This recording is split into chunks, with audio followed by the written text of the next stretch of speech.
பாருங்கள் நம்மளுடைய ஃபஜ்ஜி ப்ரௌனி எவ்வளோ நல்ல ஷைனிங் க்ரிங்கிள் டாப்போட நல்லா நட்ஸ் எல்லாம் போட்டு நல்லா ரிச் ஃப்ளேவரில் பட்டர் போட்டு எவ்வளோ நல்லா ஃபஜ்ஜியாக இருக்குது பாருங்கள். உங்களுக்கு இதெல்லாம் நல்லாவே தெரியும் எவ்வளோ ஃபஜ்ஜினஸ் இருக்குது. அந்த சாக்லேட் நல்லா எப்படி மெல்ட் ஆகி நல்லா நமக்கு ரிச் ஃப்ளேவர் தரும். இந்த மாதிரி உங்களுக்கு ப்ரௌனி வேணும்னா ஷாரு பேக்ஸை காண்டாக்ட் பண்ணுங்கள். உங்களுக்கு எல்லாமே நமக்கு ஃப்ரெஷ் ஃப்ரம் ஓவன் தான். நீங்கள் ஆர்டர் ப்ளேஸ் பண்ணதுக்கப்புறம் தான் நாங்கள் ஃப்ரெஷ்ஷாக செய்வோம். பாருங்கள், ஈச் அண்ட் எவ்ரி பீஸ்லேயுமே இவ்வளோ ஃபஜ்ஜினஸ் இருக்குன்னு தெரியும். உங்களுக்கு தெரியுதுங்களா? அந்த சாக்லேட்டோடைய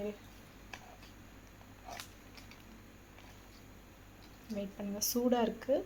நான் ஆறின வாட்டி நான் உங்களுக்கு ஃபோட்டோஸ் அனுப்புகிறேன், பாருங்கள். அப்லோட் பண்ணுறேன். பாருங்கள் எவ்வளோ ஷைனிங் க்ரிங்கிள் டாப்பாக இருக்குது பார்த்தீங்களா?